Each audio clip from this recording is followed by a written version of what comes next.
Después voy a ver aquí qué travesuras hice yo ahorita. Publicó el Zoom. Sí, ¿verdad? No sé qué hice. Cierre. Deje de presentar y vuelve otra vez. Ya estoy dormida yo también.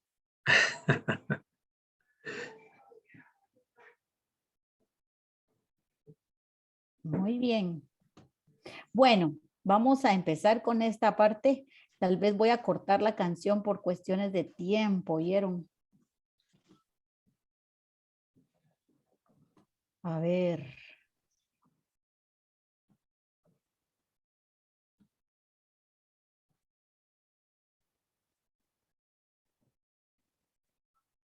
¿Quién es ella? No quiere jalar la cosa. Y se va a quedar sin que la conozcan, ¿verdad? La pobre niña. No, de pobre nada.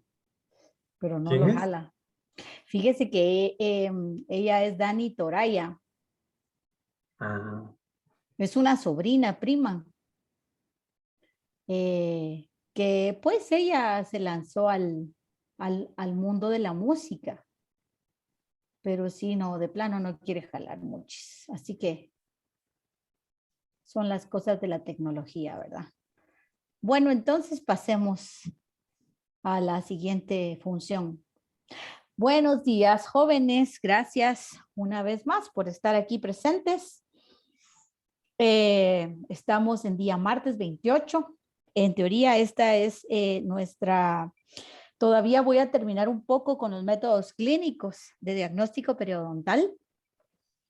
Y vamos a empezar con lo que es radiología. El día de ayer todavía no lo he compartido, pero por lo menos al Classroom he subido 2 actividades. Subimos la tarea de la cual hablamos el día de ayer, que consiste en 3 actividades y cada actividad se va a ponderar por 100 puntos. Estos 100 puntos van a ser promediados dentro de la zona que está distribuida para nuestro parcial. Y luego la segunda actividad de la cual ya vamos a hablar más adelante, que es con respecto al diagnóstico de radiología periodontal. Entonces el día de ayer nos habíamos quedado en esta parte de la diapositiva, hablando de lo que eran los abscesos como lesiones agudas periodontales, que bueno, que muchas veces se nos pueden escapar. Si miramos en esta fotografía, posiblemente la paciente no tenía signos inflamatorios tan notorios, sin embargo, presentaba un dolor que se irradiaba en toda su rama anterior, inferior, y que pues venía porque el odontólogo que la había tratado anteriormente, pues lo que le había hecho era un tratamiento de canales. Creo que aquí se puede esbozar un poquito, posiblemente la caries radicular que él detectó, lo obturó. Aún así, no, esto ya está súper hipercontaminado porque nunca se selló con gutapecha, pero quedó expuesto a la cavidad oral. Eso no está bien, no es correcto. Debe ser sellado esto. Y pues observamos, ¿verdad? Después del sondeo que periodontalmente definitivamente todas estas piezas con movilidad dental y bolsas profundas lo que presentaban eran pues condiciones de absceso, ¿verdad? No recuerdo, ella llegó de emergencia, realmente no recuerdo tampoco su estado sistémico, pero creo que estas eran las únicas piezas que estaban presentes en su arcada inferior. Muy bien. De esto aquí, pues como estamos hablando de lo que es el sondeo, el sondeo, ¿verdad? El sondaje y el surco gingival, tenemos, por lo que hemos visto, el conocimiento de que pues son 3 los fluidos que emanan del surco o de la bolsa periodontal. Estamos hablando del fluido crevicular, que este nunca va a dejar de fluir aún en un periodonto saludable. Lo que sí es que puede crecer en situaciones de inflamación. Entonces este fluido sí se vuelve definitivamente, es una, como en mi opinión muy personal, una contraindicación trabajar, digamos, operatoria, restauraciones adhesivas y más si hablamos de cuellos, cuando la condición periodontal del paciente está totalmente enferma, inflamada, porque definitivamente no vamos a obtener buenos resultados de sello adhesivo en esa región. ¿Por qué? Porque ya vimos que los fluidos creviculares aumenta el fluido inflamatorio. Así también ni hablemos del sangrado. Colocar un hilo retractor o algo en un periodonto totalmente enfermo digamos, es una tarea titánica, contraindicada totalmente. Y pues también cuando hablamos de supuraciones, estas supuraciones siempre tienden a ir acompañadas de fluido sangrante y también se tiende a confundir con la placa dentobacteriana o el biofilm. ¿Cómo sabemos distinguirlo? Según el video que vimos la vez pasada de este pues paciente que se apacha con el dedo sin guantes, ¿verdad? El pus tiene una consistencia como que también es como ligosa. Entonces aquí podemos diferenciar que nunca vamos a encontrar un flujo, ya sea de pus sangrado o fluido crevicular, auténticamente solito. Siempre casi va a ir acompañado de estos signos también inflamatorios. La presencia de pus es la que tal vez pues se obvia en los casos. Generalmente pues hay sangrado y fluido inflamatorio. Tenemos que hacer ver también que la presencia de pus o material purulento no siempre va de acuerdo a lo que es un absceso. Acordémonos que un absceso es una colección localizada de pus que se produce a tan gran modo que no fluye tan fácil y por eso se hace la lesión. Pero aún así hay bolsas periodontales que pueden tener material purulento incluido. Lo único es que este pus va fluyendo poco a poco y eso es lo que uno a veces le hace ver al paciente que no tiene ni idea del grado de contaminación que tiene en su boca. El paciente es tan delicado con muchas otras cosas, o somos tan delicados nosotros, incluyéndonos con lavar los aditamentos, desinfectar y todo, y no sabemos la cantidad de bacterias, de material, de microorganismos dañinos y periodontopáticos que una enfermedad periodontal, que un paciente con enfermedad periodontal puede tener. Entonces, es bien importante hacérselo ver al paciente para que él mismo sienta, digamos, esa conciencia y pues con eso ya nos ayude también a colaborar con el tratamiento. Durante el tiempo también se habló de esta, en las clases del doctor López, pues se habló de lo que es el sangrado al sondeo y también pues es un parámetro que la nueva clasificación lo está poniendo para determinar un caso real de gingivitis. Es decir, que si el paciente, yo sondeo en toda la boca y no encuentro más que unos puntos que no van más allá del 10% que sangran, esto no se considera como una gingivitis, ¿sí? Se considera como un paciente con sitios sangrantes, pero no con una gingivitis. ¿Y qué nos dice entonces a nosotros la nueva propuesta del workshop del 2017 y de la clasificación que se propone? Pues nos dice aquí, vamos a ver, este es un cuadro que yo hice poniendo ejemplos, ¿sí? Entonces, en este caso, ponemos acá nosotros, suponiendo que en la media todos tenemos 28 piezas, sin tomar en cuenta las cordales, ¿sí? Que es el promedio más o menos de un paciente que se presenta con todas sus piezas presentes, exceptuando las cordales. Por cada pieza que yo tenga presente, yo voy a registrar 6 sitios. Ya sea para sondeo periodontal o sangrado. Y esto lleva a que son 3 sitios por el lado bucal y 3 sitios por el lado lingual o palatal. Si yo multiplico 6 por 28 me da un total de 168 sitios a evaluar. Entonces, esto me dice que mi 100% son 168 sitios, ¿verdad? Entonces yo puedo ver que en mi sondaje yo encontré 10 sitios o encontré 20 sitios o encontré 30 sitios y 50 sitios. Esto lo pongo como un ejemplo. Y al hacer mi regla de 3, yo digo, bueno, si el paciente tiene 168 sitios y yo encontré 50 sitios, Esto me va a dar aquí 50% dividido 168, me da un total de 29.76% de sitios sangrantes. Esto, ¿qué me dice la literatura? Dice que si es más o igual a un 10%, el paciente ya es un caso de gingivitis. Entonces, esto significa que el paciente si tiene 168 sitios, con 20 sitios que aparezcan sangrantes, el paciente ya tiene un 11.90 sitios sangrantes. Ya es un caso de gingivitis. Si tengo 10 sitios, esto me da un 5.95, pues definitivamente va a ser un caso, pues siempre para terapia de higiene bucal y todo, pero en sí es un paciente con sitios sangrantes. Por favor, cualquier duda me interrumpen. Aquí no voy a abarcar yo mucho tiempo porque la verdad es que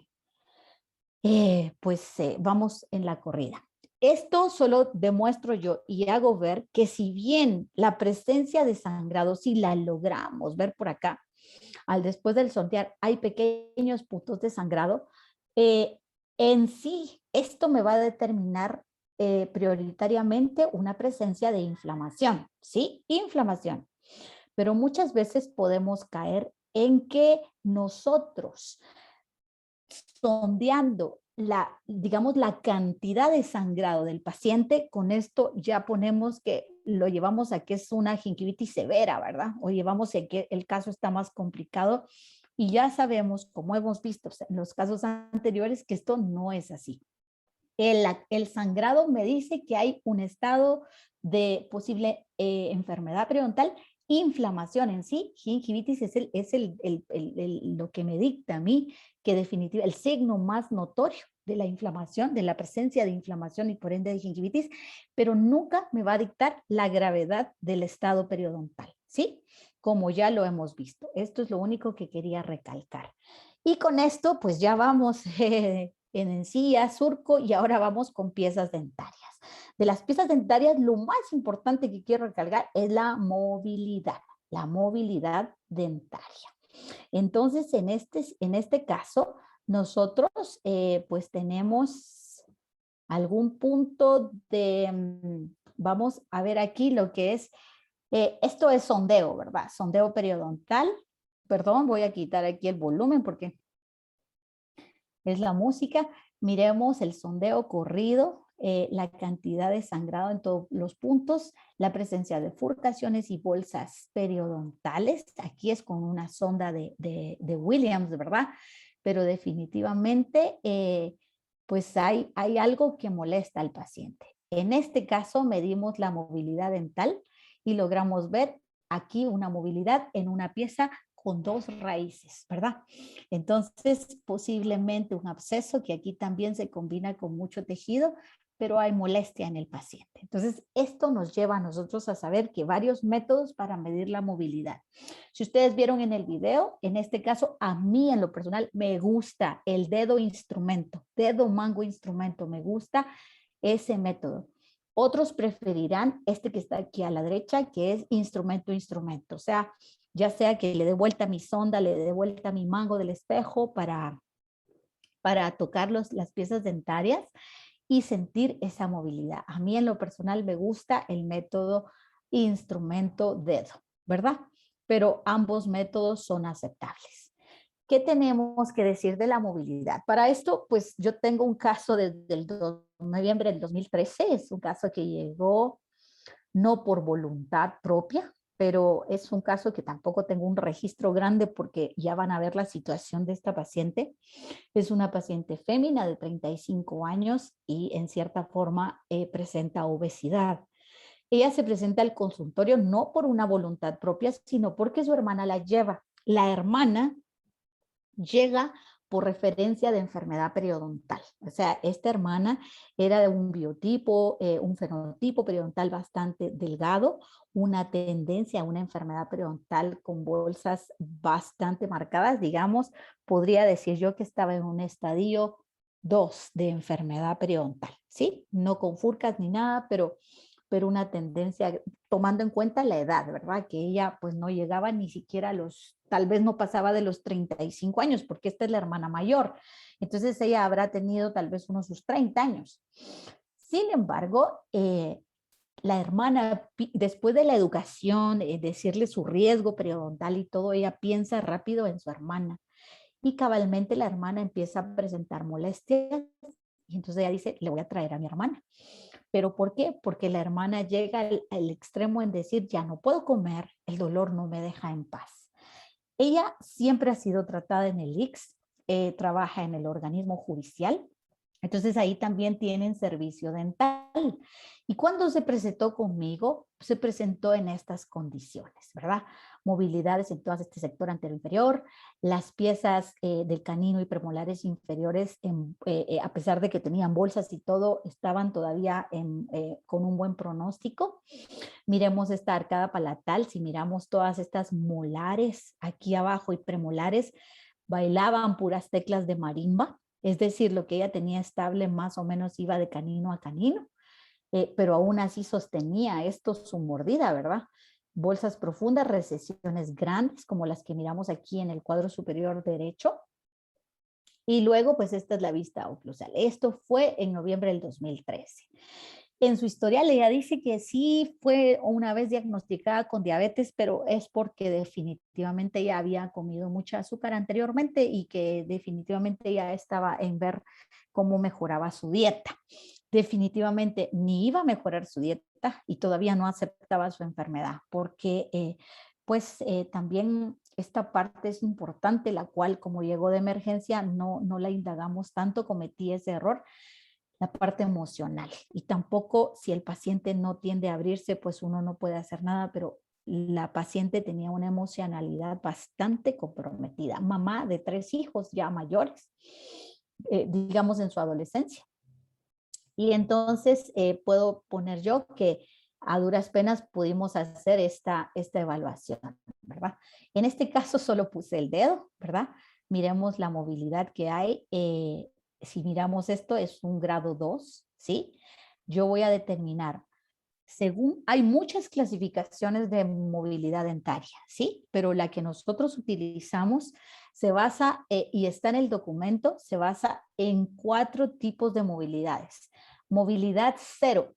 La movilidad 0 es aquella que tomamos como la movilidad fisiológica, la que toda pieza dentaria tiene y que se percibe mayormente a nivel de los anteroinferiores o de las piezas unirradiculares, porque más cuando a veces nos tendemos a pasar hilo dental o algo y decimos, mira, me quedaron los dientes flojos, pero es solo porque siento esa sensación. Pero esa movilidad es la fisiológica que me permite el ligamento periodontal, ¿verdad? Que es amortiguación entre hueso y diente que el ligamento periodontal me permite tener. La movilidad 1, en la clasificación que ponemos en el documento, pues es esa movilidad que va más allá, que va bamboleándose dentro del perímetro de 1 milímetro, ¿sí? 1 milímetro acá y la pieza se mueve en ese perímetro. También tengo que evaluar, por eso me gusta a mí el dedo a veces, porque la resistencia de la pieza a esa movilidad. Si la pieza se mueve por sí sola o se mueve todo el complejo que todavía queda periodontal, ¿verdad? La movilidad 2 es aquella que se mueve bucodistalmente, pero va más allá de ese milímetro, se mueve más allá del rango del milímetro. Y la movilidad 3 es la movilidad máxima, donde la pieza, además de moverse más de ese rango de 1 milímetro, también tiene movimientos verticales, ¿verdad? De intrusión y extrusión, y también baila para todos lados. Si miramos, esto fue en noviembre del 2013. La paciente definitivamente no era una paciente para extraer piezas de cajón porque su estado de salud, de condición sistémica era malo. En ese momento yo no tenía glucómetro en el consultorio y entonces yo le mandé a hacer las pruebas. La paciente dice, no, yo no la voy a hacer porque yo estoy tratada en el ICS y prefiero que en el ICS me traten. Entonces se hizo una proforma de sugerencia en el ICS para que pues se recomendaba en la evaluación periodontal las movilidades, el pronóstico de cada una de las piezas y considerando el estado sistémico de la paciente, aquí no nos íbamos a arriesgar a mayor cosa y lo que urgía era extraer los focos sépticos. Para esto, para que la paciente, a pesar de su condición, tomara la decisión, a pesar de que se refirió al organismo judicial, porque luego me dijo que mejor en el organismo judicial, se refirió al ICS y luego al final paró conmigo 4 meses después, en donde yo dije, bueno, pero no te has tratado, no has hecho las condiciones. Entonces evalué que definitivamente la paciente tenía algo mucho más. Entonces se dieron antibióticos profilácticos, se trató de ver sus condiciones de glicemia, pero estas no iban a bajar. Tenía casi 200 de glicemia, ¿verdad? Pero en este caso, pues se arriesga uno, ¿verdad? Se arriesga y dice uno, no va a bajar. Y en este caso, los focos sépticos van a empeorar. Sabemos que la condición de la diabetes es un compromiso de doble vía. Entonces, la pusimos con 2 gramos de antibiótico profiláctico y después 3 días después con tratamiento. Y en este caso, quiero que evalúen bien esta condición. Digamos, si ustedes pueden ver, por eso se le tomó foto. Miremos esta condición de pieza, ¿sí? Aquí no existe sangrado, no existe nada. Es decir, esta pieza estaba flotando solo por un pellejito, ¿sí? Miremos todas estas condiciones, la contaminación que hay, las bolsas y la recesión que venían acá y esta que estaba adherida al tejido en sí del tejido conectivo, solo por estas puntitas. Aquí podemos ver que esta estaba adherida solo por esta punta. Y aquí se conjuntaba en sí todo lo que es el trauma. Aquí en teoría debería de haber hueso en esta región furcal. Estaba pues ahí sí que contaminado con todo este tejido inflamatorio. Entonces aquí sí se decidió de hacer una terapia de emergencia, ¿verdad? Y por supuesto, para darle resguardo a la paciente, mandar a hacer unas prótesis inmediatas. Con esto la paciente se quitó el dolor, se quitó la infección, suturamos también porque se tuvo que cerrar, se le puso ahí gel foam y se fue la paciente con sus prótesis inmediatas, las cuales también se estuvieron en rebase con acondicionador hasta que estuvieron bien y se recomendaba la prótesis definitiva. Pero esta paciente nunca regresó. Después de que se rebasaron, se decía que eran prótesis, se sintió bien, nunca regresó hasta en julio del 2017, que regresa en esta condición. ¿Sí? Todo lo que habíamos considerado como estable ya no es estable. Si miran ustedes aquí, la paciente pues tiene todavía su prótesis inmediata inferior de lo que se le trató y pues viene en esta condición, ¿verdad? Una condición donde miren el complejo, ¿verdad? Es así como que llegó tampoco por voluntad propia, sino porque su hermana así la llevó, ¿verdad? Entonces, definitivamente aquí el peligro, ¿verdad? De que estas piezas con mal pronóstico, más trauma oclusal, ¿verdad? Y cuánto me queda de hueso para ayudarla con una prótesis. Definitivamente no iba controlada de su azúcar, tampoco es más, iba todavía con más peso del anterior. Y pues la verdad es que a veces como que se nos atan las manos de poder ayudar. Yo soy mera enojona en estos casos, pero no me enojo con el paciente, sino que me enojo, bueno, sí me enojo con la situación porque el paciente no sabe lo que luego va a sufrir, o sea, la consecuencia de lo que uno avisora, de lo que uno avisa, y la consecuencia que a sus 37 años ella ya es edéntula total con una tabla o un reborde alveolar que casi es plano. Ofrecer implantes y todo eso es muy vago en pacientes en esta condición. Entonces, eso es lo que a mí me frustra. Realmente mi enojo era más frustración, ¿verdad? Ok. Entonces, por supuesto que todas estas movilidades son grado 3. Grado 3, en donde ya es un signo tardío, ¿verdad? De la enfermedad periodontal, donde muchas veces ya lo que nosotros podemos ofrecer son pacientes que pues se han extraído piezas, se ha colapsado un poco lo que en la anterior, eso sí es un colapso de la mordida, ¿verdad? Que la clasificación lo determina como un estadio 4, ¿verdad? Un colapso de la mordida cuando ya el paciente definitivamente no hay estabilidad. Y esta pues es el caso de otra paciente totalmente distinta, también la llevan, pero ella es una paciente de 70 años, ninguna condición sistémica comprometida, saludable realmente, pero la hija la lleva porque le huele mal su boca y se le ve horrible esto que está aquí.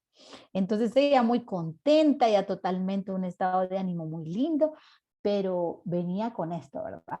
Aquí lo que yo quiero que miren es este trauma, ¿verdad? ¿Por qué este diente llegó a ser tan móvil? Aquí sí, el mango de la pinza con el mango del instrumento, miramos las movilidades que hay acá. Definitivamente, en este caso, las bolsas sí son, digamos, profundas, pero no pueden llegar a ser tan profundas, ya que también la pérdida se va grande. Pero sí, estamos hablando de bolsas que llegan, ya que el tejido no se recidiva tanto. Miremos el complejo de esa movilidad sometida a trauma. Todas estas piezas llegan a un nivel de movilidad estadio, en movilidad grado 3, ¿verdad? Hay movilidades como estas que se miran acá arriba, donde miramos anterior, que todavía son movilidades que se aceptan y todavía radicalmente hay piezas que se quedan en boca y nos valen oro, ¿verdad? Claro que todo esto va en conjunto ya de establecer diagnóstico, movilidad, posible pronóstico y establecer un plan de tratamiento. Entonces, en este caso son movilidades donde el paciente ya se vuelve motivo de consulta, pero si nosotros miramos cuánto le queda a esta paciente, el temor del paciente es grande porque sabe que aquí ya no hay mucho para hacer. Esto es el colapso de la mordida y esta es buena, esta tiene movilidad 1, es una pieza buena todavía, aún con las condiciones que nos faltaría ver, ¿verdad? Lesiones furcales, radiografías, para completar lo que yo puedo agregar en la terapia y ofrecer que quede en la pieza en boca. En este caso, estas piezas posteriores no tenían lesión furcal y la movilidad aún así se puede considerar que nos ayuda. Y aún así un resto que tenía por ahí también se queda porque aquí hay que rescatar lo más que nosotros podamos. Entonces, preguntas hasta aquí, vamos bien, ¿verdad? Vamos bien, chicos, no se me han dormido. Yo sé que están desayunando y que tienen la boca llena. No, todo bien. Ok, gracias, Jorge. Entonces, este pues también es una paciente sometida a un tratamiento de ortodoncia, entre comillas, ¿verdad? No desconozco yo cuál era su estado previo a su estado bucal previo, ¿verdad? Pero a veces también los pacientes podemos cometer el pecado de decir, mira, es que ¿por qué tanto tiempo? Yo quiero que sea más rápido. No, no, definitivamente alguien que ofrece una ortodoncia rápida no puede concebirse. Por lo menos la ortodoncia no dura menos de un mes, de un año o año y medio, lo mínimo, porque los movimientos tienen que ser sostenidos. Digamos, ella pues era postortodoncia, llega a que se le haga su tratamiento periodontal y se le vean caries y todo, y pues en sus radiografías se logra detectar, bueno, antes de las radiografías pues hay un hallazgo clínico que nos aflige porque esta paciente tiene 22 años. Miremos aquí, de una vez voy a aprovechar a ver aquí lo que es el ensanchamiento del ligamento periodontal, la falta de la lámina dura a nivel de todo el alveolo, que muchas veces la reabsorción de estas raíces en sus ápices, ¿verdad? Que como les digo, para todos los que tenemos ortodoncia o tuvimos ortodoncia, a veces son hallazgos que encontramos cuando ustedes mismos se van a hacer son sometidos a ser pacientes, ¿verdad? Cuando los ingresamos como parejas y encontramos sus raíces chiquitillas, ¿verdad? Entonces, a veces se da este punto, pero el problema es que esta paciente ya había terminado su ortodoncia más o menos, tal vez unos, no recuerdo, pero sí por lo menos 6 meses mínimo, ya era rato. Y sin embargo se presenta de esta forma, ¿verdad? Entonces en su evaluación uno mira y mira estas movilidades, ¿verdad? Una paciente que dice uno, wow, aquí urge estabilizarla y solo evaluarla. Son movilidades, podría decir que van entre grado 1, ¿verdad? Todavía, pero aquí definitivamente la reabsorción de las tablas se da. ¿Qué espero yo? Estabilizar.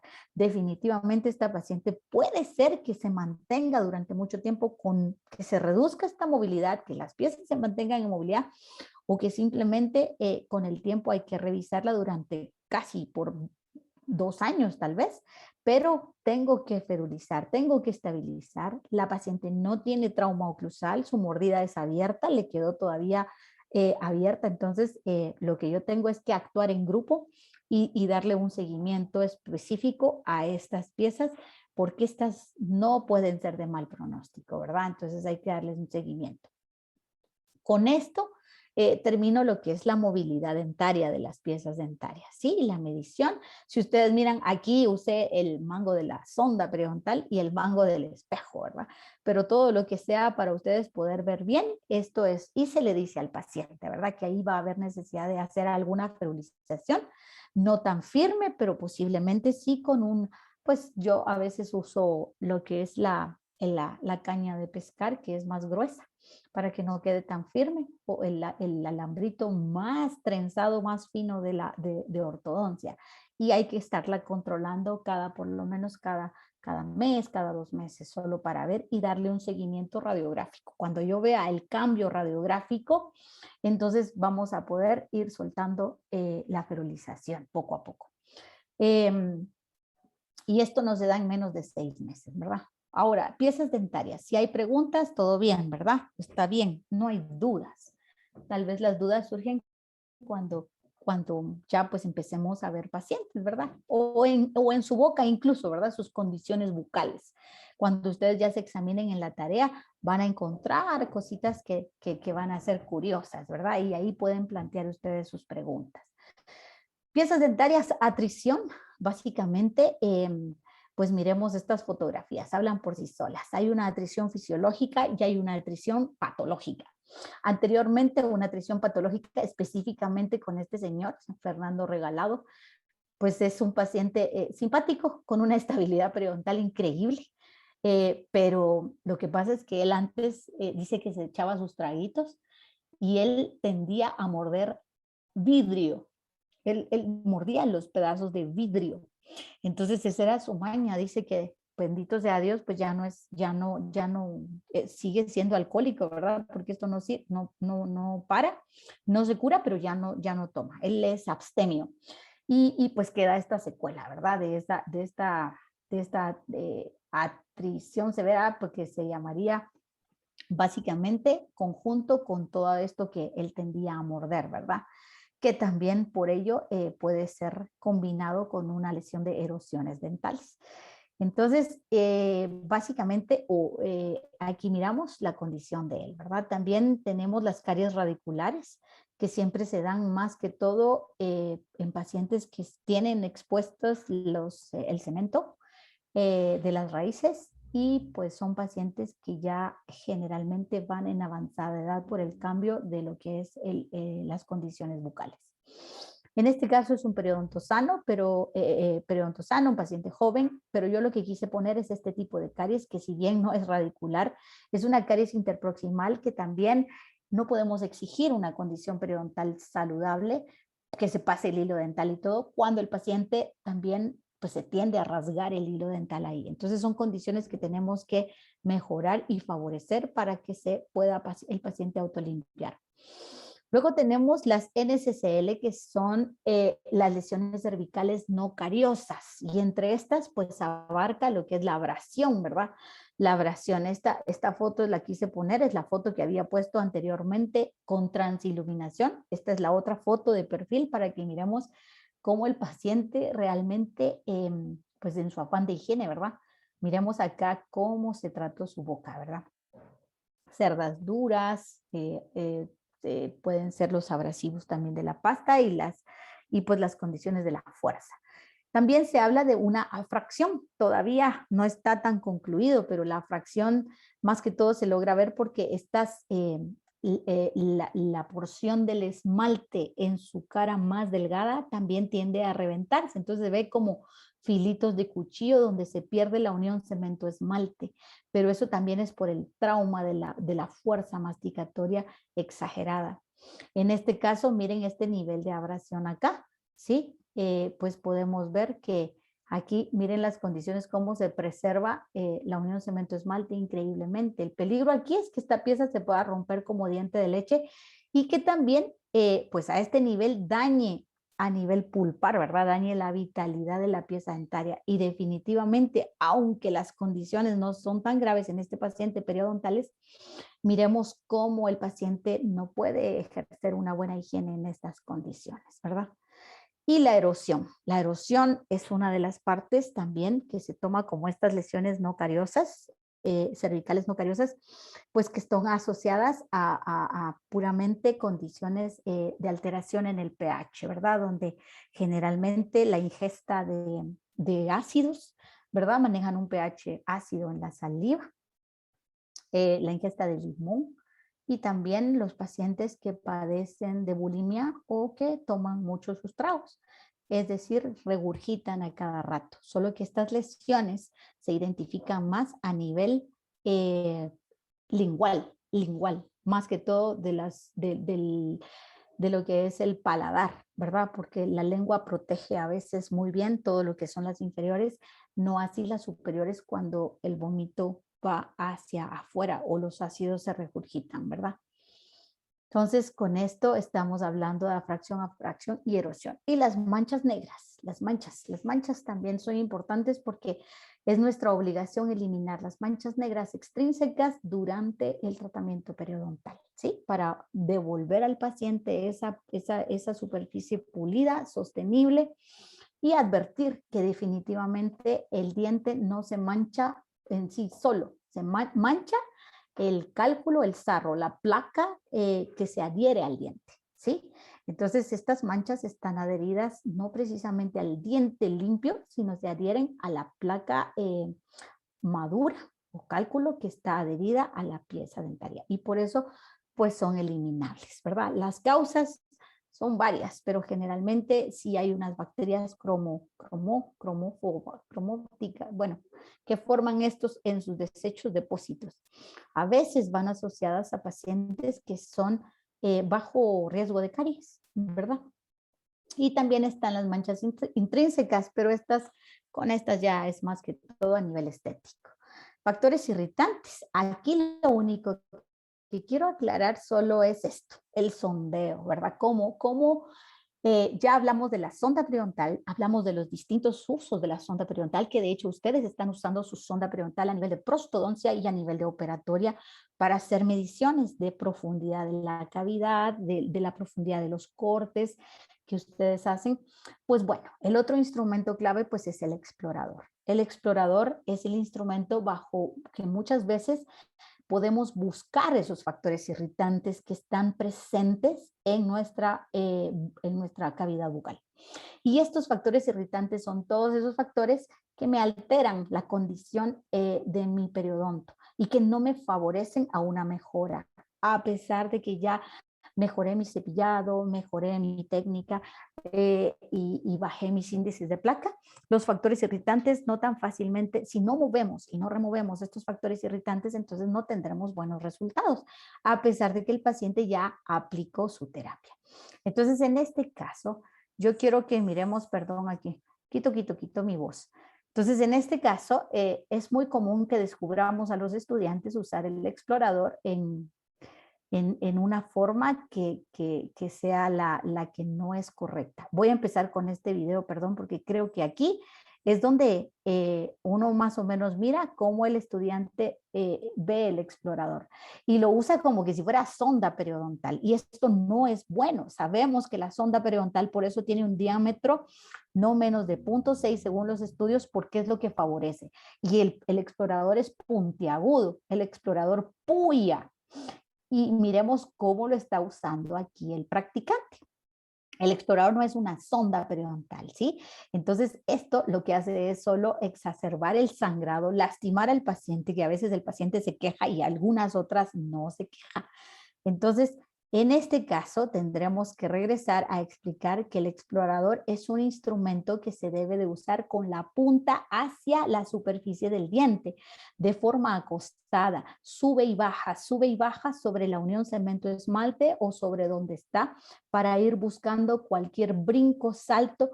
Recordemos que el cálculo en sí tiene un borde superior, un borde inferior.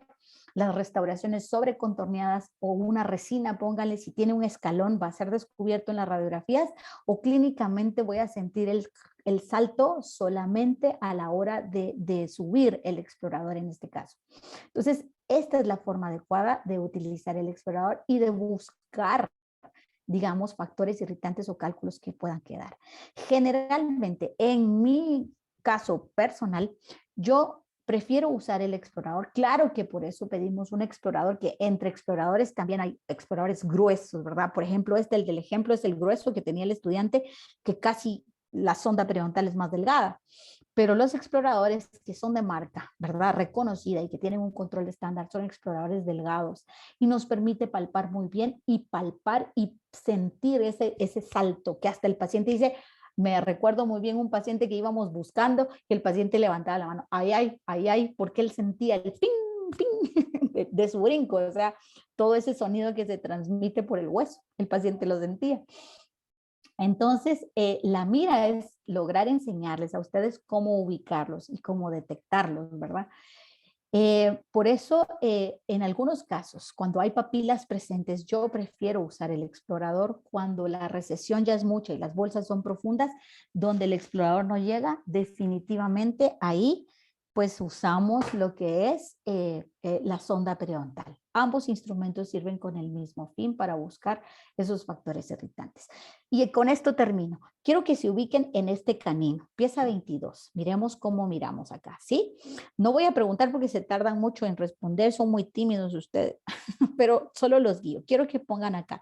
Digamos, en este caso, miramos un periodonto, digamos, un contorno de la encía adherida, que es, pues, no hay recesiones, no que se vislumbren, ¿verdad? Miremos el color. No es un color rojo cereza, ¿sí? Pero sin embargo, sí hay algunos cambios de color notorios que podrían caer en algo así como de lo cianótico, ¿verdad? Entonces estoy ante un paciente probablemente adulto, un paciente que tiene cambios de esa encía que definitivamente no me dan una encía totalmente saludable. Vamos con la pieza 22, sigamos viéndola acá.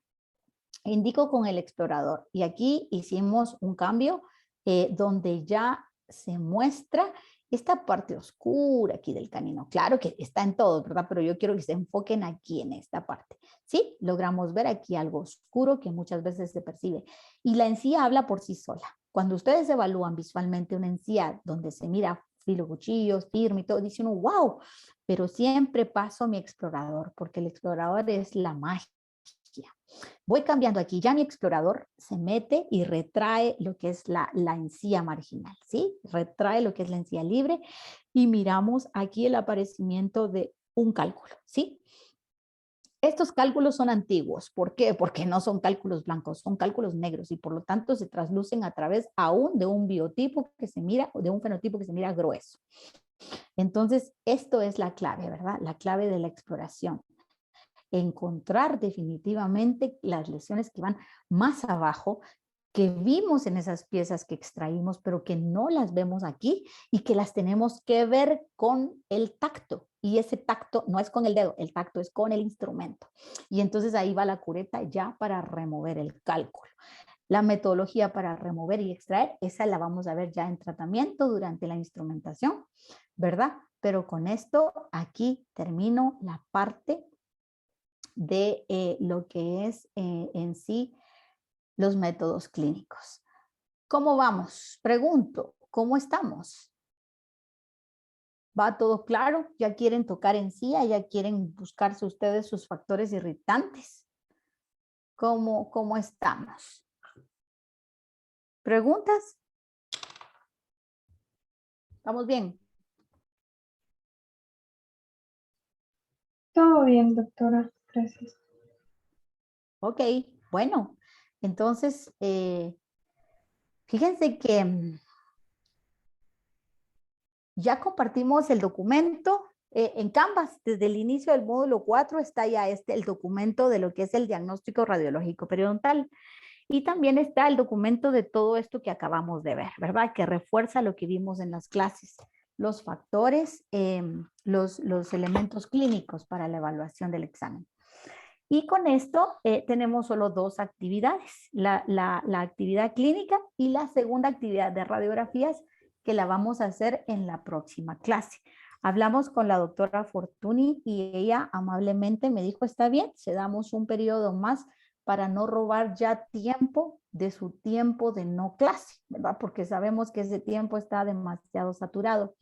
Entonces, la actividad se subió ya a la plataforma de Canvas y también se fue compartida con cada profesor. Entonces, cada profesor también va a publicarla en Classroom y va a asignar el caso que a ustedes les corresponde. En la plataforma fue subida el link con los 7 casos. Realmente no son casos así fotográficos y todo como los que vimos con el doctor David Castillo, sino son casos para diagnóstico previo. Es decir, contienen radiografías, contienen la ficha de fase 4 y la historia médica y odontológica anterior. Esto es lo único que queremos que ustedes busquen. Es decir, que busquen los datos generales, que vean su historia médica, su historia odontológica y de eso hagan un comentario y analicen. Paciente de 20 años, y ya vamos a hablar. Y bueno, toma estos medicamentos, yo creo que este sí, indagando, sí puede tener injerencia, tengo que tomar en cuenta que toma esto para su... Y ese es el análisis que queremos que haga. Luego de eso, vamos a analizar sus radiografías y el diagnóstico que ya está dado para que ustedes ejerzan su juicio crítico con respecto a lo que observan. Claro que estamos en etapa de aprendizaje, pero algo tienen que expresarse, algo tienen que manifestarse y eso es lo que nosotros queremos escuchar de ustedes. ¿Ok? Entonces, aquí empezamos con la interpretación radiológica periodontal. Entonces, voy esbozando rápidamente todo lo que es, que ya una vez vimos el examen clínico, pues tengo que ayudarme y auxiliarme con este recurso que es la radiografía. Mi pregunta sería, desde hace ya varios años, siempre periodoncia se adelantaba un poco a radiología de diagnóstico, pero ya desde hace más o menos unos 3 años se bajó radiología al segundo año. Entonces mi pregunta sería para la general, ustedes, ¿cómo van en su diagnóstico en radiografía, en sus clases de radiología, con el doctor Piloña y la doctora Marlene, creo yo, y la doctora Brenda López? ¿Ya recibieron ustedes todo lo que son posición de radiografía? ¿Saben cuál es derecha? ¿Saben cuál es izquierda? ¿Saben lo que es? Ellos también creo que abarcan un poco de diagnóstico periodontal. Pregunto, ¿cómo van? ¿Alguien que me pueda ayudar en eso? Vamos, chicos.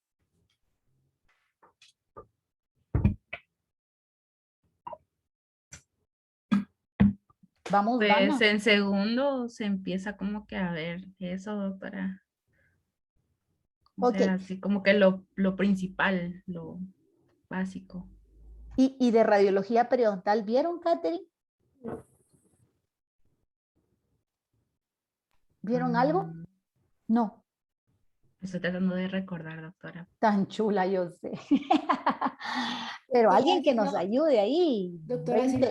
sí lo vimos, pero la verdad fueron así como algunas pinceladas y creo que se hace como más difícil porque estábamos en la universidad cuando estábamos en ese módulo, cabal, antes de que empezara la pandemia y después lo vimos como online y ya no, o sea, no es igual, o Sí, sea, pues, es cuesta cierto. más como que saber virtualmente, o sea, la posición de la radiografía cuesta más que tenerla uno como en físico, algo así, siento yo. Ok, ahorita se les dificulta a ustedes todavía saber cuál es derecha, cuál es izquierda, cuál Es que es... nos quedamos en la práctica, doctora. Cuando se fue el cierre de la universidad, estábamos todavía en prácticas, entonces ya no las terminamos.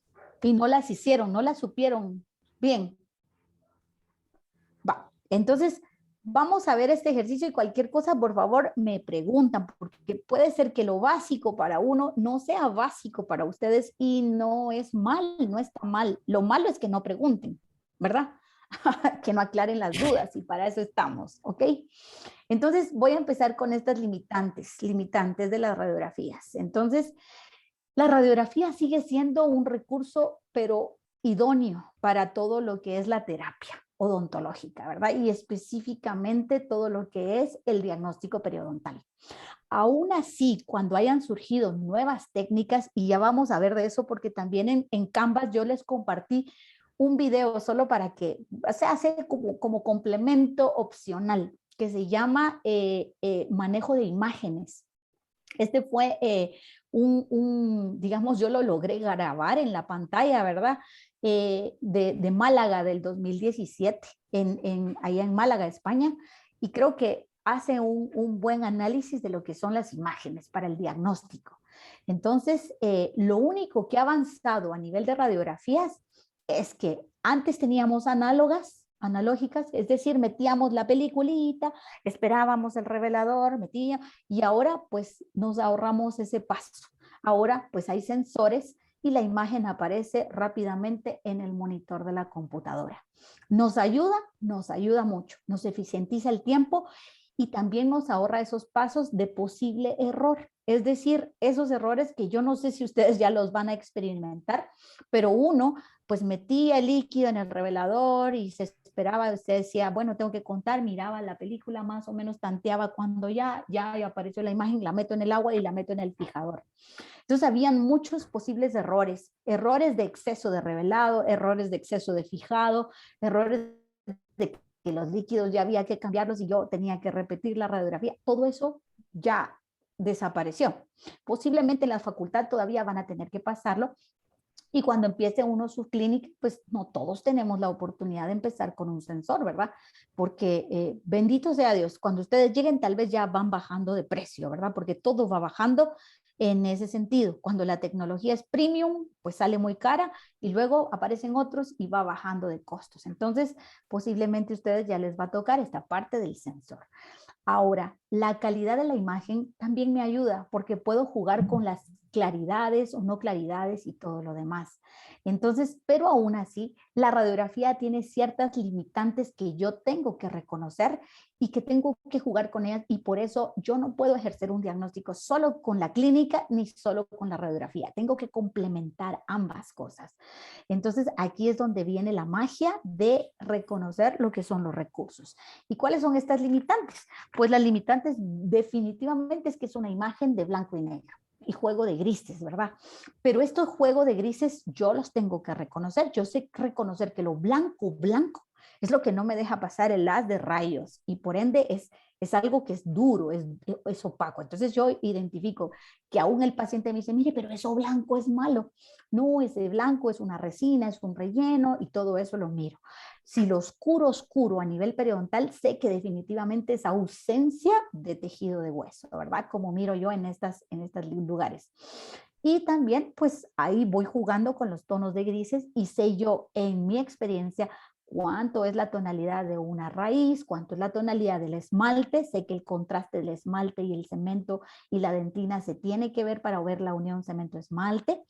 No puedo ver actividad celular, no puedo ver si hay inflamación, no puedo ver si asumo que hay inflamación cuando yo miro estas condiciones de ligamento periodontal ensanchado, cuando miro esta, digamos, rarefacción que se ve, estos cambios de opacidades a nivel del hueso, pero asumo que hay. Pero nunca me voy a imaginar realmente lo que la clínica me va a dictar, ¿verdad? Entonces, en este caso, son situaciones que no van a poder escapar de la situación real. Definitivamente una imagen es bidimensional, es decir, yo solo juego con una transposición de imágenes, que muchas veces hay técnicas mesializadas, distalizadas para asumir si la lesión está por bucal o por palatal o viceversa, pero son técnicas que yo puedo asumir que me ayudan, pero siempre va a ser una imagen bidimensional de algo que hay de 3 dimensiones. Entonces, tampoco voy a ver inflamaciones, y por eso viene el arte de la combinación, ¿verdad? Nunca me voy a imaginar que no tengo tabla ósea, bucal o palatal, solamente por un juego de radiografías. Y es aquí donde entra el arte de las otras radiografías, ¿verdad? Que de los otros aditamentos que más adelante vamos a comentar. Solo entonces recordando, definitivamente la técnica idónea para utilizar y para el diagnóstico de estas, condiciones periodontales, pues va a ser la técnica del paralelismo. ¿Por qué? Porque aquí yo estoy viendo que definitivamente, ¿qué tiene de característico? Es la técnica del paralelismo, es la que yo uso con un XCP, ¿sí? Y pues en radiografías de mordida, pues no hay necesidad quizá del XCP porque el LAS se pone en 0 grados y entra perpendicularmente al eje longitudinal de las piezas dentales. Entonces, en este caso, el rayo viene para acá y va paralelamente acá pegando y con esto se da la transposición de mano. Es lo más fiel, específicamente porque a mí en mi diagnóstico periodontal lo que yo busco es la altura de la cresta ósea. Y esa altura se ve alterada cuando esto no se cumple. Y esto es la otra técnica que también nosotros cuando estudiábamos, no sé ahora si ustedes la vean o la prueban a hacer, es la técnica de la bisectriz. Y esta técnica de la bisectriz es cuando ustedes ven el eje longitudinal de la pieza dentaria versus el eje longitudinal de la posición de la película radiográfica que ponen entre el diente.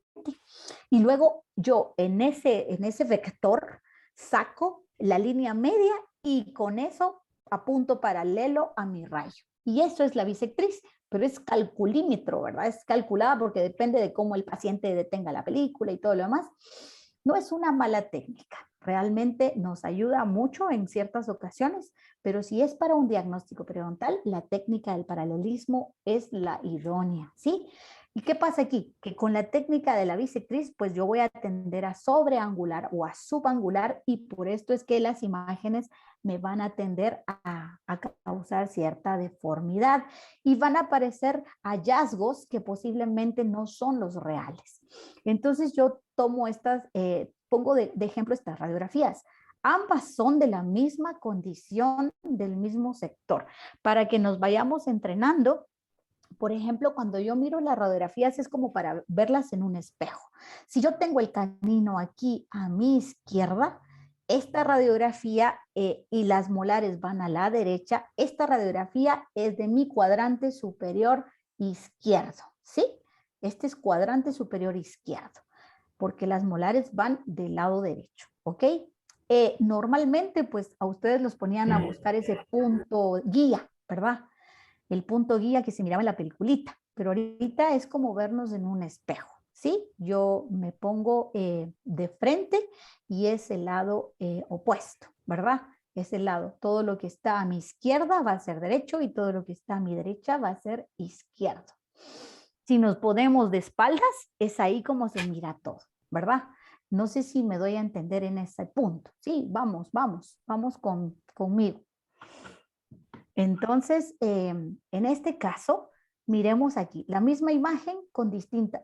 ¿Qué es lo más susceptible a una técnica, mala técnica de toma angular? En este caso, la cresta ósea interproximal es la que sufre más los cambios.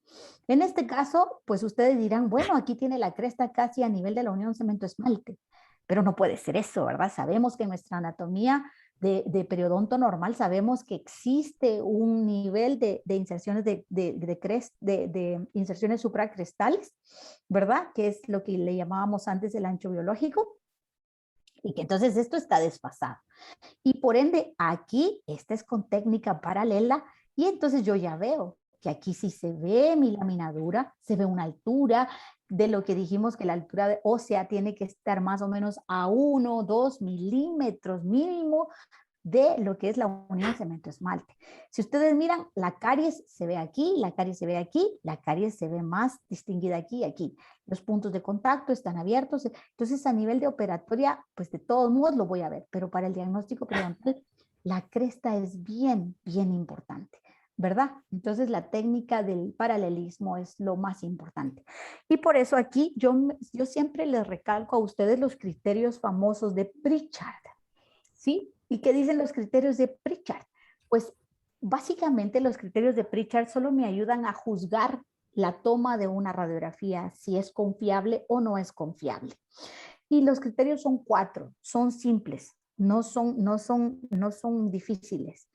Número 1, Pritchard dice que para una buena radiografía tengo que tener puntos de contacto abiertos, ¿sí? Esto se cumple siempre y cuando el paciente no tenga apiñamiento dentario. Es decir, no me pueden exigir a mí que abra todos los puntos de contacto en una toma si tengo piezas en malposición dentaria, ¿sí? Número 2, y tal vez es la más clave, ¿verdad? Que cúspides bucales y linguales coincidan de manera que yo vea pisos pulpares coincidiendo, y esto me va a detallar el paralelismo real de que la técnica es buena. Por ejemplo, miremos aquí, miremos esta de abajo. Aquí las cúspides coinciden prácticamente, significa que el rayo entró paralelo al eje longitudinal de estas piezas dentarias. Entonces, esta altura de la cresta que tengo yo aquí es confiable, es buena. Los puntos de contacto están abiertas, y el tercer criterio de Pritchard viene siendo que yo pueda ver la diferencia entre lo que es el esmalte y el cemento o dentina. Es decir, que yo pueda divisar muy bien esta unión cemento-esmalte. ¿Por qué? Porque es el parámetro para medir yo distancias, ¿verdad? Y estos tres criterios son los que Pritchard me dice si es confiable o no es confiable la radiografía. Ok, miremos aquí, esta de en medio. ¿Es confiable o no es confiable? Ah, pero esto que ustedes miran de distorsión, digamos, esta cúspide que está aquí, que ni siquiera puedo definir yo si es la bucal o lingual, porque no lo puedo definir, solo hay criterios, ¿verdad? Pero ahorita, digamos, esto de distorsión es lo que voy a ver yo aquí de distorsión, ¿sí?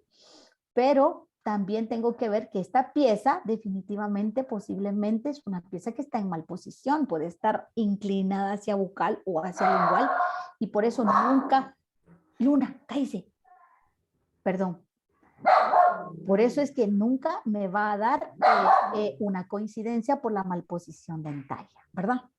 Entonces, perdón, Luna, cállese. Ok, perdón, tengo aquí una perrita cachorra. Entonces, este es el ejemplo. El ejemplo es esto, ¿verdad? Tengo una radiografía bien en paralelismo, y a pesar de esto, aquí no hay coincidencia de cúspides. Entonces, si tengo puntos abiertos, es una radiografía de mordida. Entonces, en mordida generalmente hay paralelismo. Asumo que esta pieza definitivamente está en mal posición. ¿Y qué miro aquí? Miro aquí una cresta que está aquí y otra que se viene por aquí. Esto es como quien dice, sé que hay una cresta bucal, hay una cresta lingual, y definitivamente esto es porque no hay coincidencia. Hay un defecto periodontal en alguno de ambos lados. Y esto clínicamente me lo va a decir el sondeo periodontal. ¿Dónde está el mayor defecto? Esto cuando yo sondeo lo voy a descubrir. No hay lámina dura, hay un defecto de reabsorción aquí, y esta reabsorción más que todo va en defecto óseo vertical. Lo bueno es que la furca no está comprometida, ¿verdad? Entonces, ¿alguien me puede decir de qué lado es esta radiografía? ¿Izquierda o derecha? Es izquierda, doctora. Izquierda. Muy bien, muy bien, muy bien. Entonces, de la radiografía panorámica anteriormente, porque yo creo que el criterio va cambiando. Se decía que eran malísimas, malísimas para el diagnóstico periodontal, porque no son como las periapicales. Y es cierto, nunca van a ser superables, porque las periapicales con esa buena técnica nos dan datos muy, muy característicos. Pero hoy en día debemos considerar también el grado de exposición a la radiación de nuestros pacientes. Y una película panorámica, aunque no lo creamos, nos da más con los aparatos de hoy en día, que son mucho más modernos, menos grado de exposición que tomar un set de 18 películas radiográficas. Ahora, digamos la tendencia a dónde va, a tomar panorámicas, evaluar la panorámica y decidir cuáles exactamente son las que voy a tomar periapicales en este paciente, ¿verdad? Porque va a ser dependiendo de los hallazgos que yo pueda ver. En una radiografía panorámica yo voy a ver muchos más otros hallazgos, quizá que siempre son obligatorios, por ejemplo, lesiones patológicas, la ATM y muchos otros que ustedes ya habrán recibido en sus clases. Pero para el diagnóstico periodontal, las radiografías periapicales siguen siendo el gold estándar, ¿verdad? Sin embargo, podría yo optar por una radiografía panorámica y decir específicamente cuáles voy a tomar periapicales de los puntos que yo vea que son importantes, ¿verdad? Permítame, no sé si se me escucha porque sale aquí que mi conexión está inestable, entonces voy a desaparecerme de la pantalla, ¿oyeron? Porque sí me interesa este punto. Vamos bien, chicos, vamos bien rápido. Muy bien.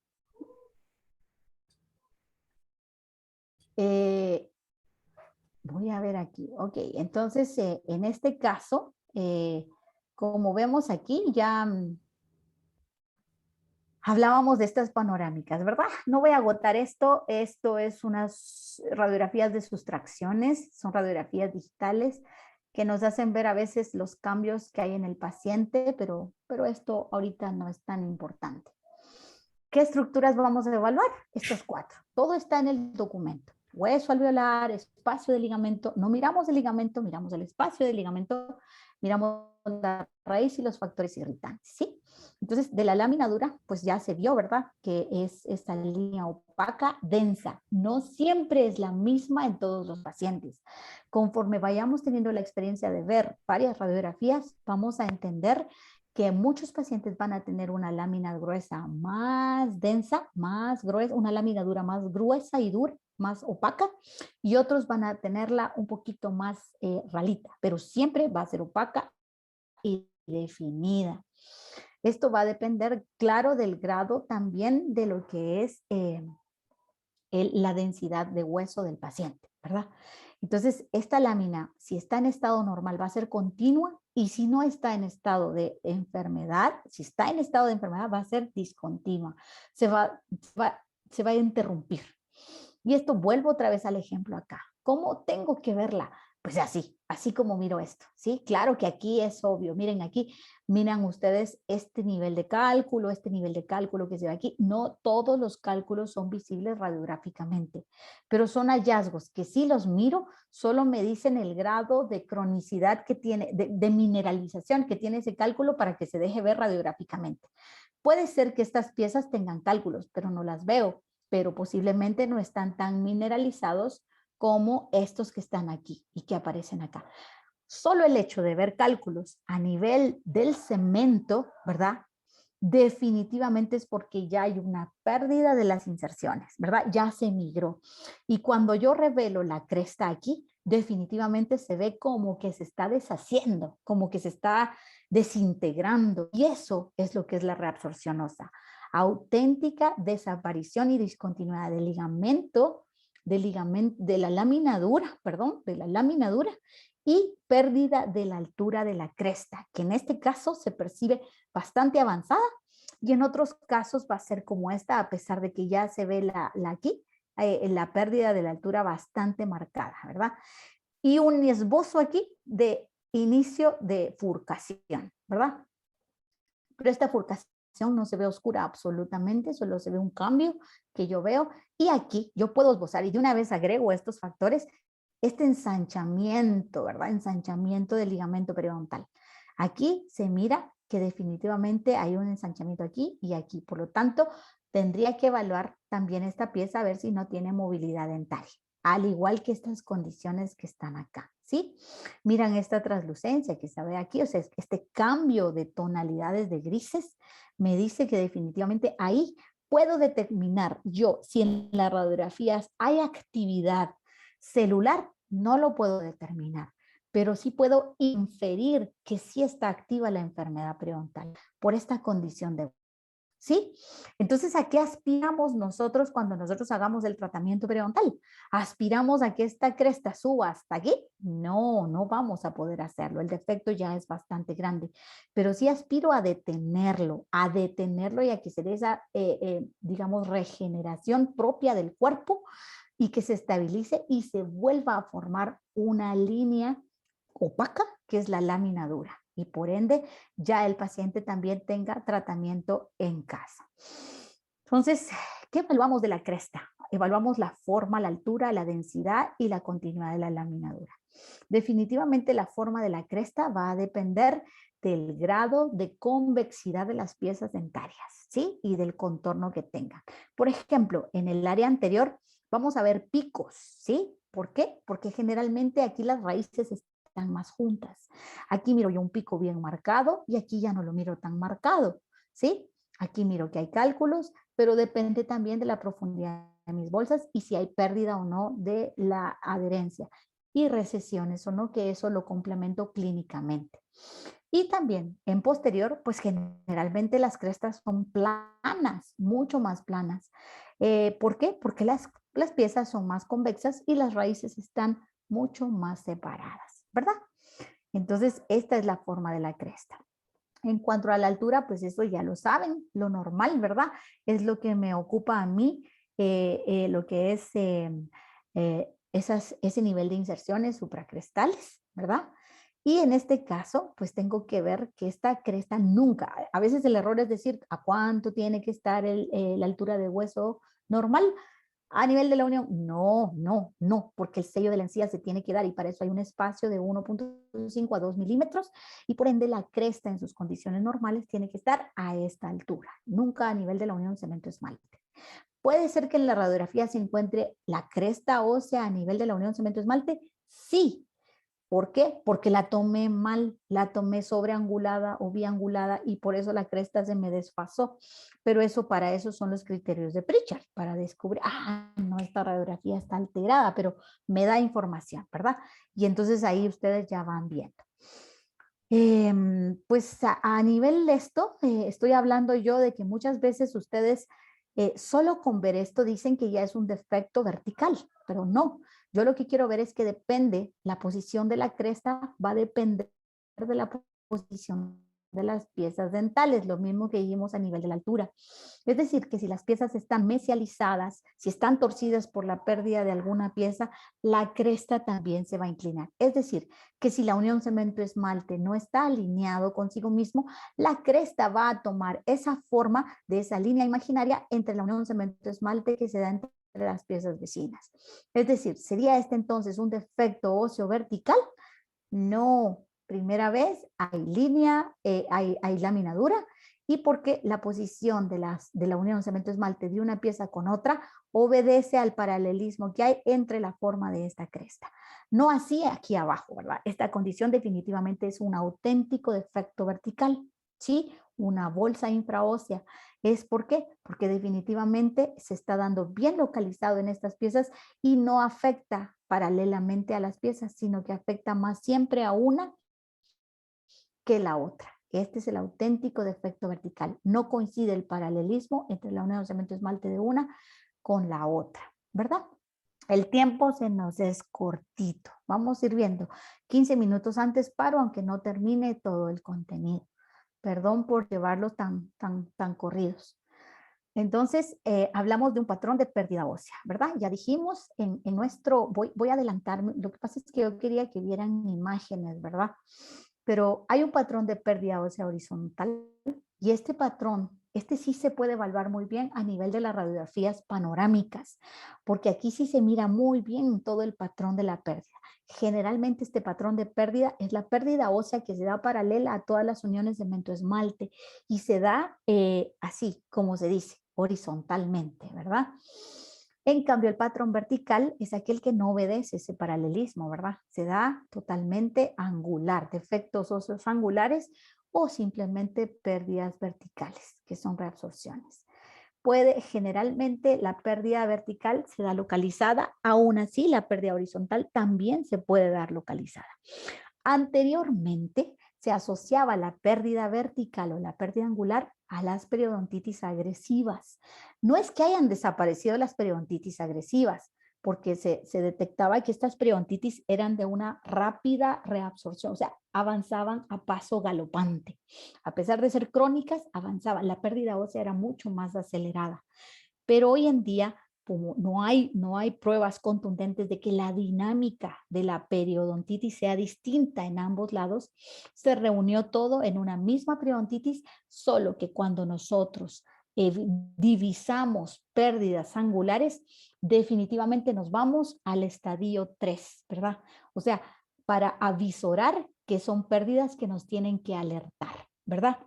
En este caso, una vez encuentro una pérdida vertical, esto me lleva ya de una vez a ubicarme en un estadio 3, ¿verdad? Entonces, los cambios, la nueva clasificación, me voy a adelantar a un cuadro que tengo acá. No sé dónde lo tengo, pero por ahí lo tengo. Porcentajes, por ejemplo, en la clasificación del 99. Aquí es como un vaivén, ¿verdad? Aquí habría que atravesar todo lo que es la historia de la odontología y de la periodoncia para decir que nuevamente retomamos cosas que antes habíamos dejado. Por ejemplo, antes de la clasificación del 99, la pérdida ósea se miraba a nivel de tercios, es decir, tercio inicial, tercio, si se daba en este tercio era inicial, si se daba en este era moderada y si se daba en el tercio. Pero pues los autores de ese tiempo decían, bueno, pero es que los rangos son demasiado para establecer un pronóstico. Es decir, no es lo mismo ubicar una periodontitis moderada en inicios del segundo tercio que ubicar una periodontitis moderada a finales del segundo tercio, ¿verdad? Entonces, en el 99 nos llevaron a ubicar la pérdida ósea en porcentajes. Es decir, en porcentajes tomando en cuenta el 100% de la raíz. Y esto nos lleva a que la pérdida ósea es básicamente a nivel de un 10%, de un 33% y más del 33% se consideraba como severa. Entonces esto ya era como más promisorio, en donde a pesar de detectar una periodontitis en condiciones severas, el pronóstico no precisamente era malo, ¿verdad?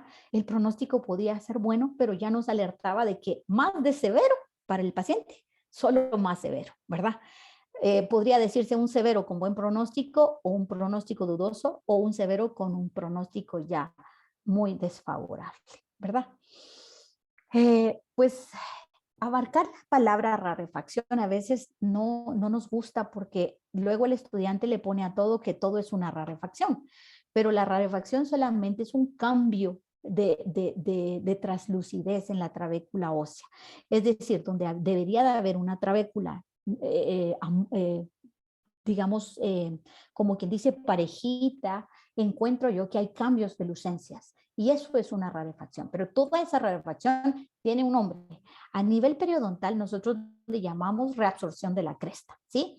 Es decir, cuando se ve a nivel de la parte coronal de esa cresta y se ve ese cambio de lucencias. Entonces eso es una reabsorción interproximal y la pérdida de la lámina dura. Luego hay otro tipo de rarefacciones que a nivel periodontal no son de implicación, ¿verdad? Tengo que diferenciar las rarefacciones periapicales, que muchas veces son por causas endodónticas o por fracturas de raíz, las áreas de furcaciones, que son importantes para establecer un pronóstico, y los abscesos periodontales, que van de la mano con la reabsorción interproximal. ¿Por qué? Porque a nivel radiográfico generalmente se van a divisar tal cual una reabsorción ósea, pero de un modo más como agresivo, ¿verdad? Un modo más acelerado. Y pues aquí están los ejemplos. Ok, me voy a ir más rapidito. Como vimos acá, no es lo mismo detectar una furca de este nivel que una furca de este nivel, donde todavía se ve alguna tabla por ahí. Esto es de mejor pronóstico que esto.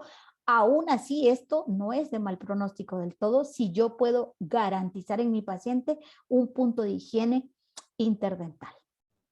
Miremos este ejemplo que está aquí, o sea, este es un ejemplo de lámina ósea dura, bastante gruesa, increíblemente gruesa. No es muy normal encontrar un nivel de lámina dura de este nivel. ¿Esto podría tomarlo como un defecto vertical? No. Número 1, hay lámina dura y número 2, hay malposición dentaria. Es decir, la unión cemento-esmalte aquí y la unión cemento-esmalte aquí no coinciden en altura. Esta pieza está como en efecto de dominó. Se corrieron. Hubo una pérdida de una premolar aquí. Siendo esto el lado derecho, siendo esto el lado izquierdo, ¿verdad? Entonces hay una pérdida aquí y por ende la cresta solo tomó la forma de la posición de las piezas dentales. ¿Ok? No me voy a detener a explicar esto porque el tiempo nos amerita, pero lo vamos a reforzar en la próxima clase. Y llego aquí aquí, determinar el porcentaje de la pérdida ósea solo es un dato a considerar, ya que es muchos los otros factores que me llevan a determinar la severidad y la complejidad que nos ofrece la nueva clasificación.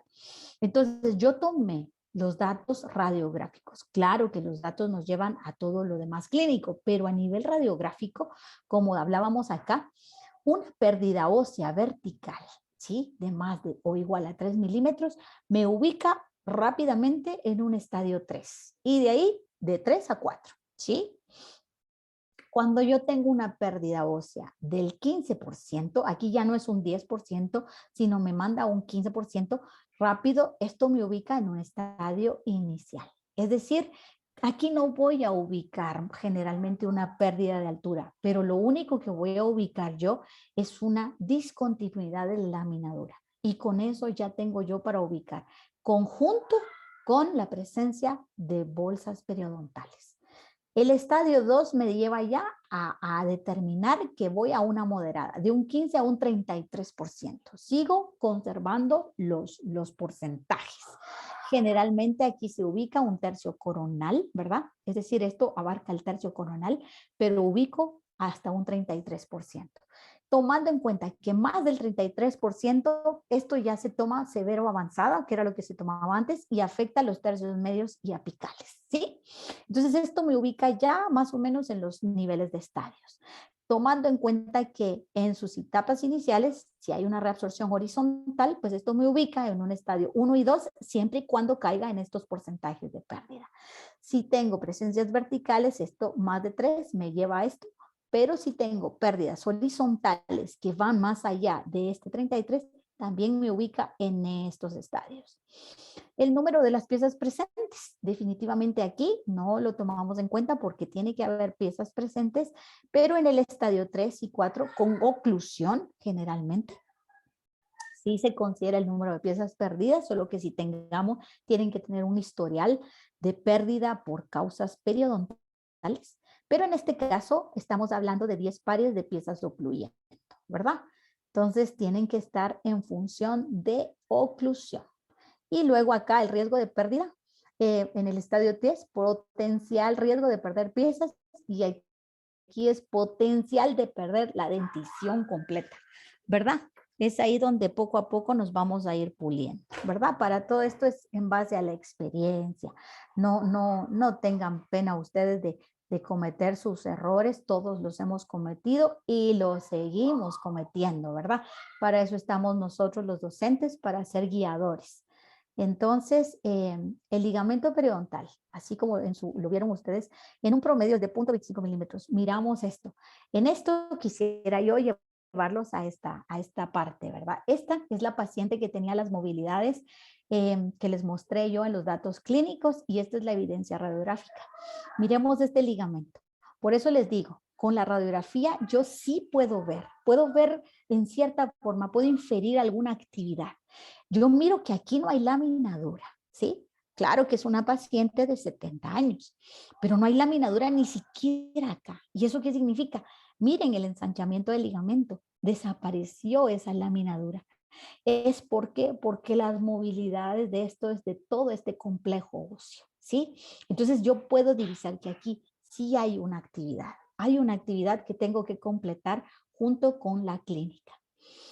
De las raíces, bueno, pues sabemos que si una proporción es normal de 1 a 1.5, va a ser importante, y esto me da risa porque cuando nosotros hicimos nuestra práctica en periodoncia y nos tomamos las radiografías entre todos, una de mis amigas, pues el hallazgo fue ¿verdad? Encontramos el enanismo en sus piezas dentales y ya estaba asustadísima, pero nunca lo había visto. Sin embargo, mientras no haya riesgo periodontal, pues las piezas pueden estar bien ahí y mientras no haya trauma oclusal.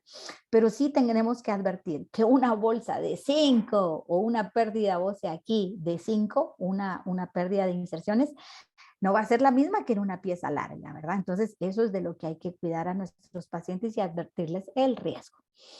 Luego hablamos de las reabsorciones externas, pero fíjense que esto tal vez hasta hoy se los doy, pero esto solo cuando ustedes lo encuentren en la clínica, tal vez van a surgir las dudas.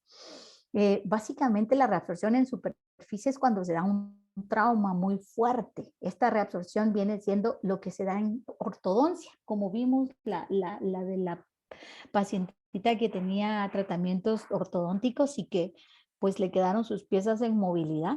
En este caso, pues son hallazgos que se dan.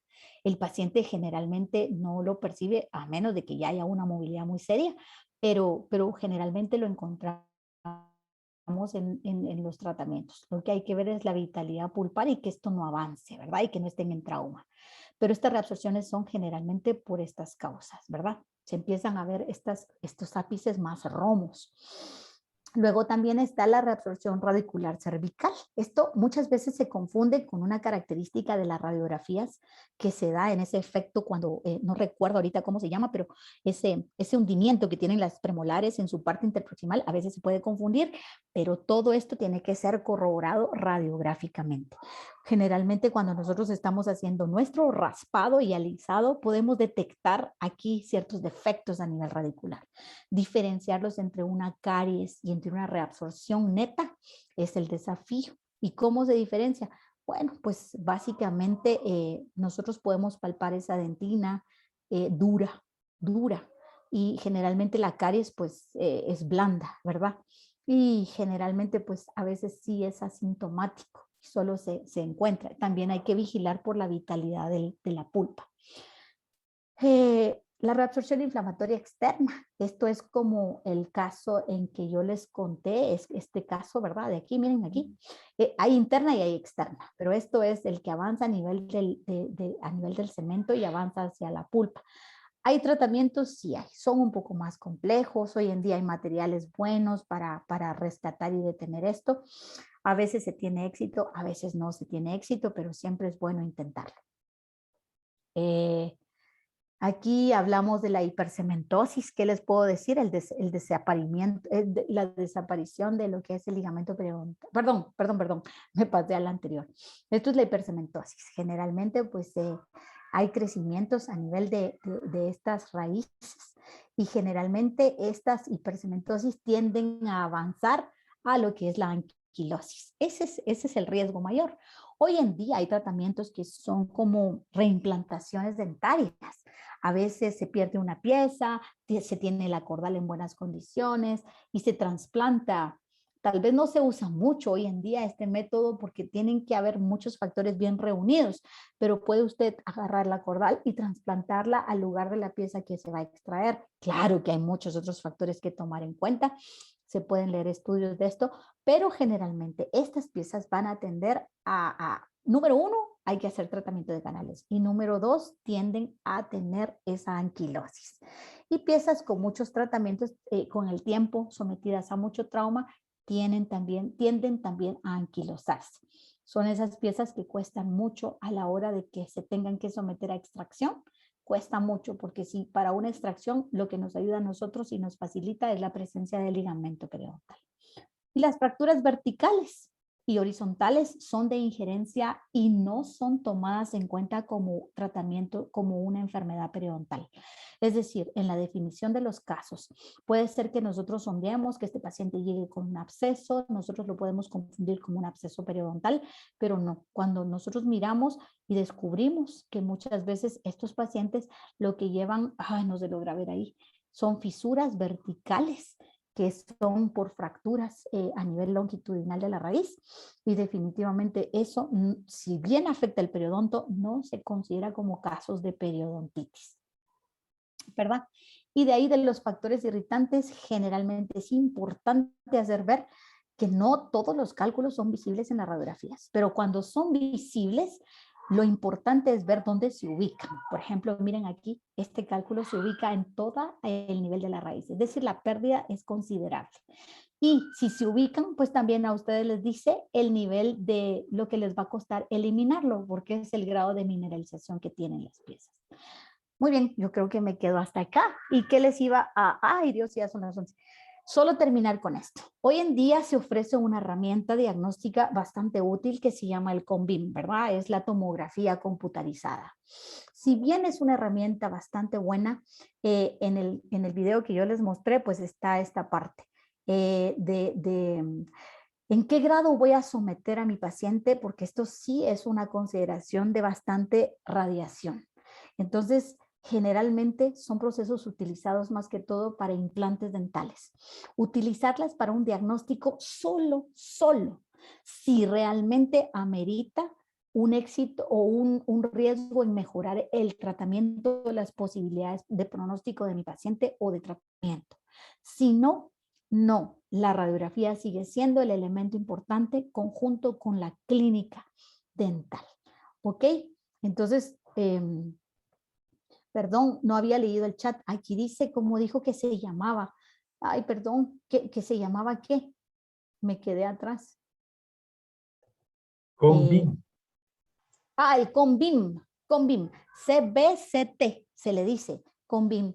Entonces esto, si ustedes miran aquí, gracias, aquí se pueden ver los defectos y todo lo demás, pero realmente a nivel de la tabla ósea, fíjense que no es tan exacto. Según el estudio y la presentación que se hace en el video que les compartí yo en el Canvas, definitivamente sigue siendo la radiografía periapical más exacta que el CONBIM. Ahora, ya para medición de furcas y terapias de las piezas trifurcales, sí puede ser de más ayuda solo si se ofrecer una buena terapia en el paciente. Si no, no amerita el riesgo. El grado digamos, de radiación es todavía alta y generalmente todavía, si el médico es consciente, manda a hacer el CONBIM solo del área que le interesa. Es decir, de esa pieza dentaria, de ese cuadrante o de ese sextante incluso, ¿verdad? Para evitar tener que exponer al paciente a estos grados considerables de radiación. Muy bien, aquí me quedo yo. Perdonen, la otra semana lo único que yo les tengo que encargar es la lectura, si pueden. De todos modos es un documento que tienen a mano de su documento de radiología y vamos a hacer el ejercicio. Los doctores les van a asignar su caso. Prueben si por favor pueden meterse a Canvas a ver los casos. No son los 7, uno es lo que ustedes van a analizar y vamos a usar ese tiempo en clase. ¿Oyeron? Y eso hasta ahí llegó. ¿Alguna pregunta o duda?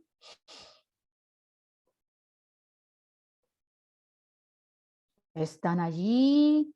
¿Están presentes? Creo que estamos bien, doctora. Sí, doctora, todo bien, gracias. Todo bien, doctora, gracias. Ay, tan chulas. Vaya, muy amables a ustedes por aguantarnos. Y pues ahorita ya les toca clase. Los esperamos entonces el próximo lunes. Primero Dios, que tengan éxito en toda su semana. Y feliz Día del Niño.